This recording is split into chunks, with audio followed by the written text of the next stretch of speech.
चलता जा, वो सामने जो घर नज़र आ रहा है, उसके दरवाजे से अंदर दाखिल हो जा, वो घर तेरे लिए है। राजगंदल बहुत कुछ पूछना चाहता था, लेकिन बच्ची की मौजूदगी की वजह से वो खामोश रहा। हाँ, वो घर जिसकी जाने मनकारी ने इशारा किया था, वो बहुत खूबसूरत था। छोटा सा था, मगर यहाँ ज़रूरियात ज़िंदगी की हर चीज़ मौजूद थी। बच्ची ने उस नए घर को देखते हुए कहा, मामा जी, ये कौन सी जगह है? बेटा, ये हमारा नया घर है। अब हम यहाँ रहा करेंगे। बहुत अच्छा है ये मामा जी, पर एक बात कहूँ, अब तुम मुझे छोड़कर मत जाना, नहीं तो मैं मर जाऊंगी मामा जी। राजगंदल ने कोई जवाब नहीं दिया। बच्ची बेइख्तियार होकर उसे चूमती थी कि राजगंदल परेशान हो जाता था। उसके दिल में बेइख्तियार ख्वाहिश मचलने लगी थी कि वो भी बच्ची की मोहब्बत का जवाब उसी मोहब्बत से दे। वो अजीब सी कशमकश का शिकार होने लगा था।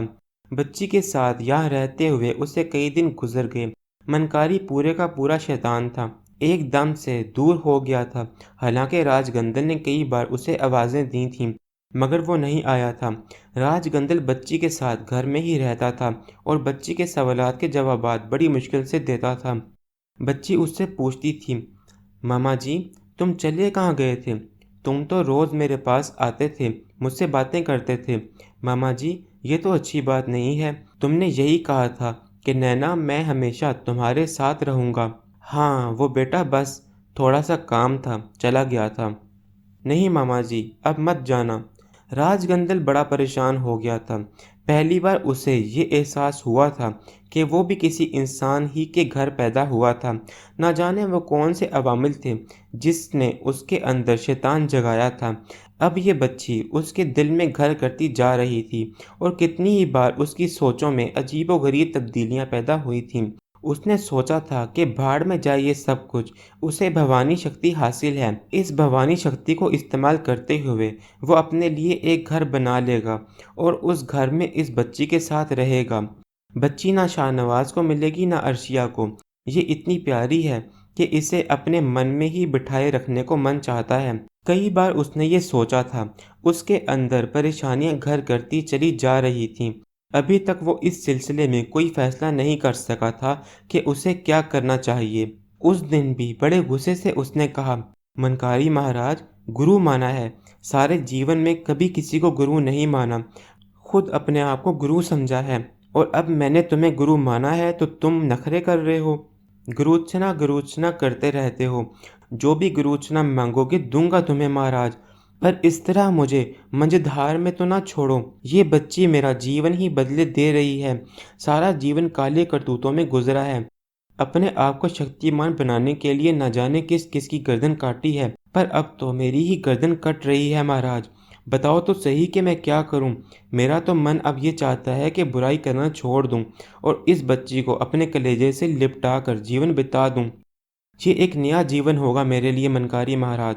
कहाँ मर गए हो तुम? मुझे मशवरा तो दे दो। जवाब में मनकारी का कहका उसके कानों में उभरा था। नैना उस वक़्त अंदर के किसी कमरे में सो रही थी। मनकारी की कहके की आवाज़ सुनकर राजगंदल चौंक पड़ा और उसने कहा, तुम सचमुच आ गए हो या मुझे धोखा हो रहा है? हरामखोर, अब तो मुझे भी धोखा समझने लगा है। मनकारी महाराज, ये तो गुरु वाली बात ना हुई कि तुम मुझे अकेला छोड़ गए। तेरा सत्यानाश जाए, तूने तो मुझे अपना दास बनाकर रख लिया है। गुरु और दास में कोई फ़र्क ही नहीं समझता। इस तरह बात कर रहा है मुझसे जैसे मुझे हमेशा तेरे चरणों में रहना चाहिए। असल में तुम मेरी परेशानी को नहीं समझ रहे महाराज। न जाने क्या हो गया है मुझे। लगता तो यूं है जैसे ये मेरा अंत हो। संसार में आज तक कोई बात बनकर ही नहीं दी। पता नहीं क्या होगा मेरा और क्या नहीं होगा। क्या मौत आई है अब तुझे? कोई मौत नहीं आई महाराज, बस आगे के बारे में कोई फैसला नहीं कर पा रहा। कैसा फैसला? बच्ची मेरे पास आ गई है और मैं इसे मामा ही की तरह पाल रहा हूँ। ये बताओ अब क्या करूँ?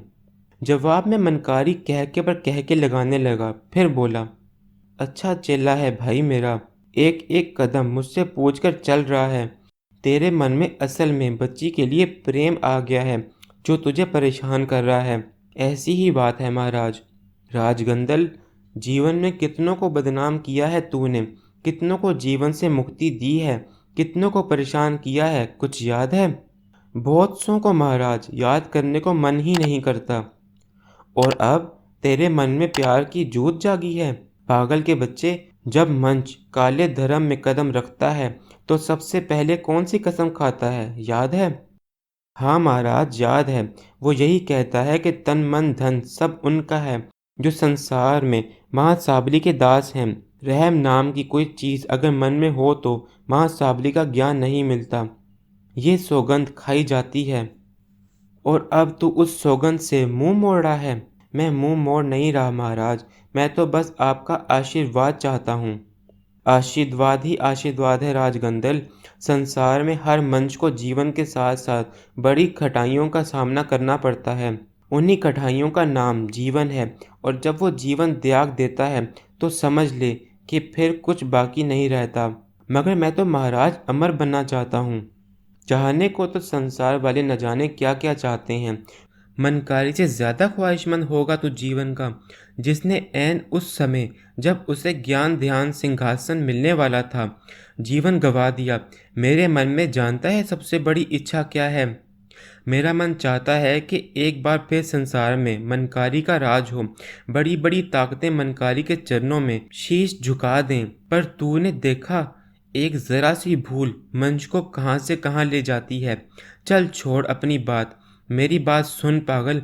रहम को बिल्कुल दिल में जगह ना दे कि यही तेरे जीवन का अंत बन सकता है। क्या समझा? तू कहता है कि तेरे जीवन में सिर्फ दो भावनाएं हैं, एक आलिम अदरीस को मिलिया मेट करने की, और दूसरा दुश्मन तूने वो बताया था जिसने तेरा मुठ तबाह कर दिया था, तेरे मित्रों को हलाक कर दिया था, चौधरी शाहनवाज। दोनों मेरे मन में नाग की तरह फन मारते हैं। याद करता हूँ जब अपने इन प्रेम करने वालों को, जो मेरा नाम लेकर सुबह को आंख खोलते थे और मेरा नाम लेते लेते रात को गहरी नींद सो जाते थे। ये दोनों ही मेरे दुश्मन हैं, और तू मन में रहम को पाल रहा है। धत तेरे की। मगर मैं क्या करूं? देख, एक बात तो तुझे बताता हूँ, चौधरी शाहनवाज के पीछे लगा रहे। अदरीस तुझे उसी के पास मिलेगा। चौधरी शाहनवाज को इस समय तक कोई नुकसान ना पहुँचा जब तक अदरीस तेरे सामने ना आ जाए, और जब अदरीस तेरे सामने आ जाए तो सबसे पहले अपने दुश्मन नंबर 2 को ख़त्म कर। जहाँ तक बात रही उस औरत की, उसकी तो कोई हैसियत ही नहीं है। चौधरी मरेगा तो वो खुद ब खुद मर जाएगी, और उसके बाद मैं तुझे बताऊंगा कि तुझे क्या करना है।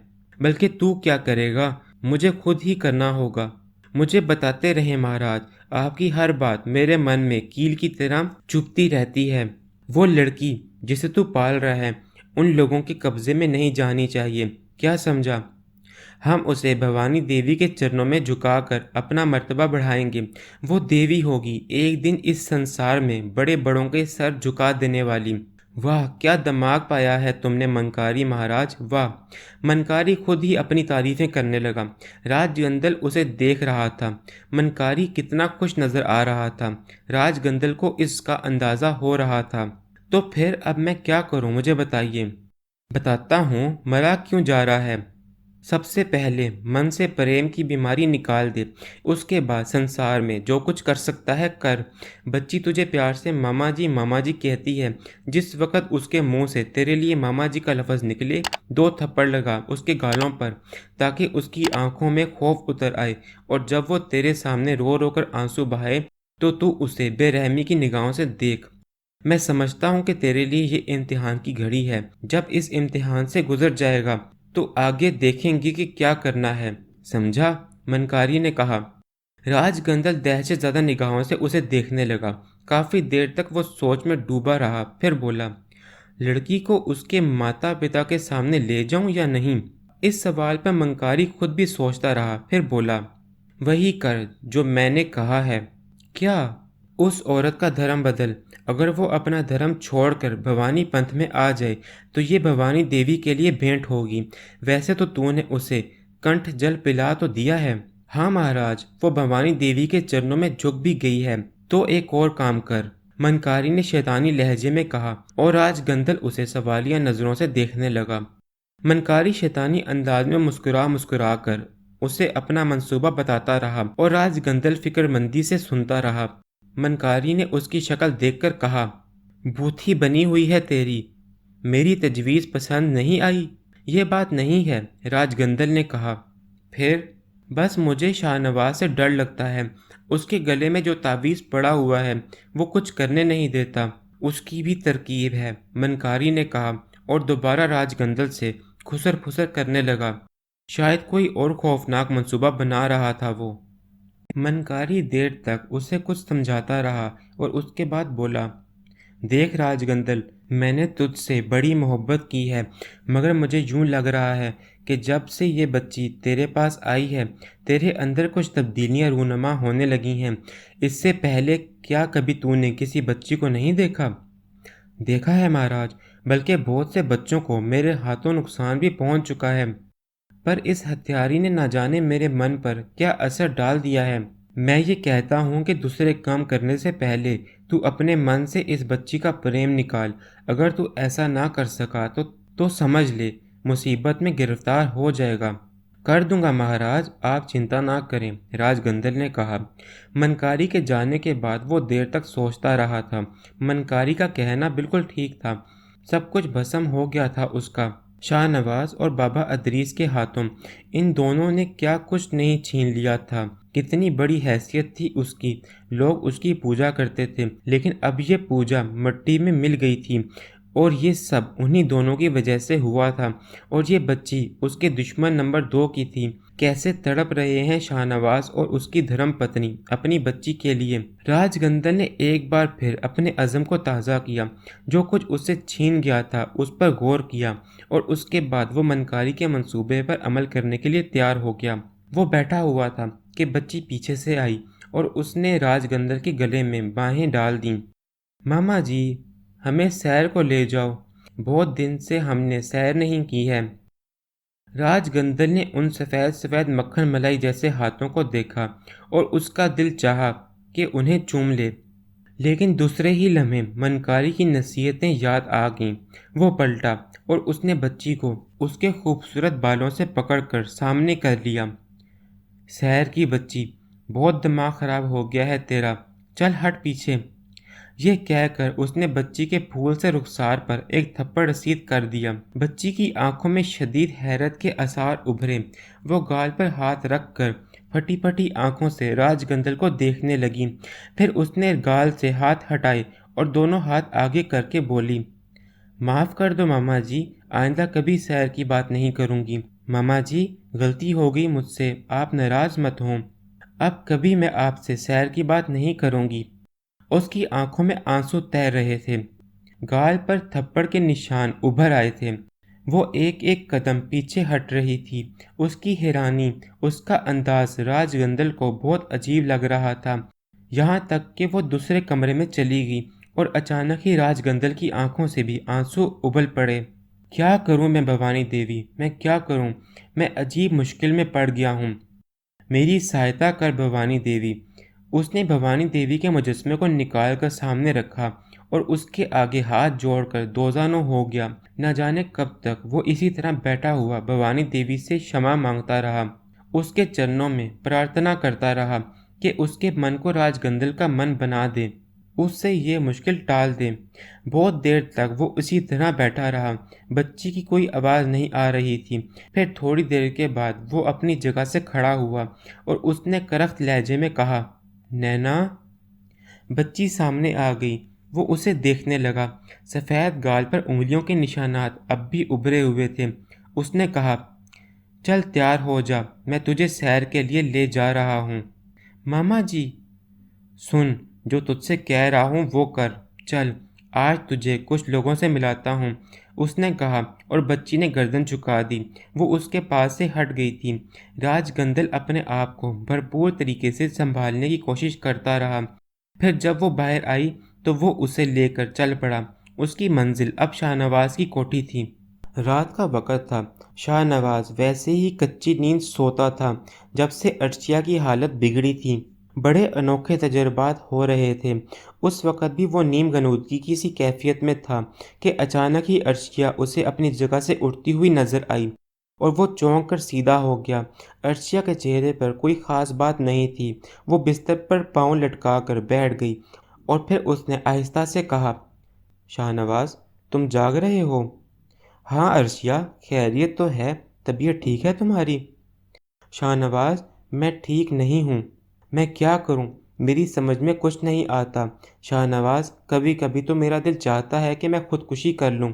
शाहनवाज, मैं अपने आप में उलझ कर रह गई हूँ। कोई सही फैसला नहीं कर पा रही। मेरे दिल में एक खलिश, एक प्यास सी रच गई है जो पहले नहीं थी। मैं अपनी बच्ची के करीब रहना चाहती हूँ। कोई ऐसी तरकीब नहीं हो सकती कि वो मेरे पास आ जाए? शाहनवाज ने गर्दन झुका ली और ना जाने किस सोच में गुम हो गया। ज़हन बुरी तरह चकरा रहा था। एक गशी सी तारी हो गई थी कुछ लम्हों के लिए। उसने गर्दन उठाकर अर्शिया की तरफ देखा, लेकिन ये देखकर चौंक पड़ा कि अर्शिया मौजूद नहीं थी। उसे अर्शिया के अपने पास से उठने का एहसास तक नहीं हुआ था। वो चौंक कर खड़ा हो गया और उसने इधर उधर देखा, फिर वॉशरूम की तरफ देखा, लेकिन कहीं कुछ नहीं था। अलबत्ता बाहर जाने वाला दरवाज़ा खुला हुआ था। वो हैरान रह गया और फिर तेज़ी से दरवाजे की जानिब दौड़ा। बहुत फासले पर राहदारी के आखिरी सिरे पर उसे अर्शिया राहदारी से दूसरी तरफ मुड़ती हुई नजर आई थी। शाहनवाज ने उसे आवाज़ देना चाही, लेकिन बराबर के कमरे में हमीद खान मौजूद था। वो बिल्ली की तरह दबे कदमों आगे बढ़ा और अर्शिया का ताक़ुब करने लगा। ये अचानक ही अर्शिया को न जाने क्या सूझी थी। फिर वो बैरूनी हिस्से में निकल आई और आखिरकार दरख्त के पास पहुंच गई। हैरतनाक बात यह थी कि उस दरख्त के नीचे कोई मौजूद था और अर्शिया उसी की जानिब जा रही थी। दरख्त के आसपास बिल्कुल नीम तारीख माहौल था। शाहनवाज छुपता छुपाता वहां पहुंच गया और फिर उसने एक अजीबोगरीब मंजर देखा। वो शख्स जो मध्यम तारीकी में छुपा हुआ था आगे बढ़ा और उसने एक छोटी बच्ची अर्शिया के सामने कर दी। देख, ये तेरी बेटी है, देख इसे। मैं चिराग जलाता हूँ, उसने कहा। आवाज़ राज गंदल ही की थी। शाहनवाज के दिल में एक अजीब सा एहसास जागज़ी हो गया। उस वक़्त वो राजगंदल को भूलकर अपनी बच्ची को आंखें फाड़ फाड़ कर देखने लगा।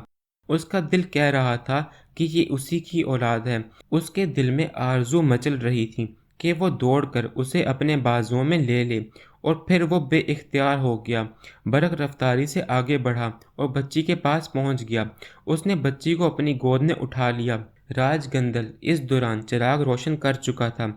उसने चंद कदम पीछे हटकर कहा, सुनो चौधरी शाहनवाज, ये तुम्हारी बच्ची है। देख लो इसे, देख लो। पर एक बात मैं तुम्हें बताए देता हूँ, इस समय अगर तुमने किसी तरह की कोई हरकत की तो मैं इस बच्ची की गर्दन तुम्हारे सामने मरोड़ कर फेंक दूंगा।